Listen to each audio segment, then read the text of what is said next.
বাংলাদেশের ভিতরে কিছু সংখ্যক জনগণ আছে যারা শুধুমাত্র সেই সময় থেকে খেলা দেখা শুরু করে যখন বিশ্বকাপ আসে। তাছাড়া তাদের মাথার মধ্যে একটা সেকেন্ডের জন্যেও খেলা নামক কোনো কাহিনী, কোনো শব্দ, কোনো কিছুই থাকে না। তো তারা কখনোই বুঝে না কোন খেলোয়াড় কোন লেভেলের।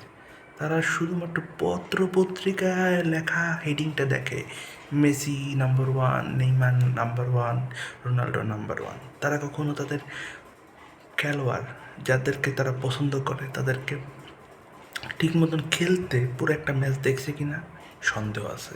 তারা হচ্ছে সিজনাল ফ্যান।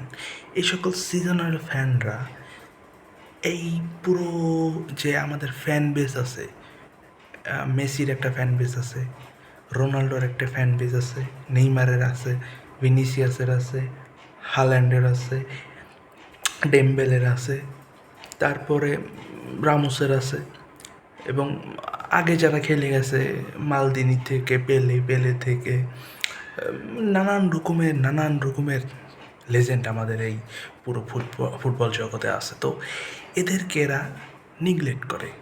এদের কাছে তার তার যে পছন্দের খেলোয়াড় সেই সেরা, এবং অপোনেন্টের খেলোয়াড় however whoever that man is, তাদের কাছে ওটা কোনো ফ্যাক্ট না। তাদের কাছে একটাই ফ্যাক্ট, তাদের মেসি সেরা, তাদের রোনাল্ডো সেরা, তাদের নেইমার সেরা, তাদের মানে এই হলো কাহিনী। মানে এসব কাহিনীর জন্যে পরবর্তীতে মানে জিনিসটা পুরোই ঘোলাটে হয়ে যায়। তখন ফ্যান বেস থেকে এক এক রকমের বিভ্রান্তিকর পোস্ট আসে। কিছু সংখ্যক স্যাসরা আছে যারা উল্টাপাল্টা পোস্ট করে, যার ধরুন লাস্ট পর্যন্ত কি হয়, এই পুরো যে আমাদের ক্রীড়াঙ্গন আছে এটা মানে ধ্বংস হয়ে যায়, এক প্রকার ধ্বংস হয়ে যায় এ সকল টক্সিক লেভেলের পোলাপানদের জন্য। পুরো এই লেভেল মানে পুরো যে আমাদের একটা ফ্যান বেস আছে, আলাদা আলাদা মানুষ, আলাদা আলাদা মত, এটা আমাদের সবাইকে মানতে হবে। তবে তুমি যখন টক্সিসিটি সরাবা তখন তুমি পুরো একটা ফ্যান বেসকে ধ্বংস করতেছো। কারণ তুমি যদি মেসিকে খারাপ বলো তখন রোনাল্ডোর ফ্যানরা আইসা মানে কিছু করবে না। তখন মেসিকে মানে তুমি যদি রোনাল্ডো ফ্যান হও এবং তুমি মেসিকে খারাপ বলো, তাহলে রোনাল্ডো ফ্যানরা এসে কী বলবে, আমাদের রোনাল্ডো ভালো, আমাদের মেসি ভালো, মানে লাইক দ্যাট।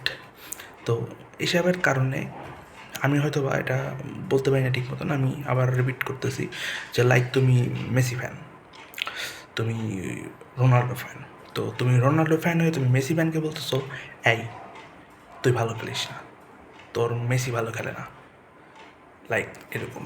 তো এই জিনিসটার জন্য পুরো একটা ফ্যান বেস, পুরো একটা ফুটবল সমাজ ধ্বংস হয়ে যায়। তো এই জিনিসটা বন্ধ করতে হবে, this have to stop. And এইটুকুই। তো আজকের জন্য এইটুকুই। কালকে পরশু হয়তো আবার কোনো ভিডিও আসবে। ততক্ষণ নিজেদের ভিতরকার ফুটবল উন্মাদনাকে থামস আপ করুন এবং চেয়ার আপ থাকুন। যে দলই জিতুক, সামহাউ কেউ না কেউ একজন জিতবে, একটা দল জিতবে জাস্ট। তো একটা দলের কষ্ট পাইতে হবে, একটা দলের ফ্যান বেস অনেক দুঃখ পাবে, একজন হাসবে। তো খেলা মানেই হার জিত আছে। তো সব কিছুকে লাইটলি নেন, সিরিয়াসলি নেওয়ার দরকার নেই। সিরিয়াসলি নেবেন শুধুমাত্র নিজের কেরিয়ারকে। ওকে, টাটা।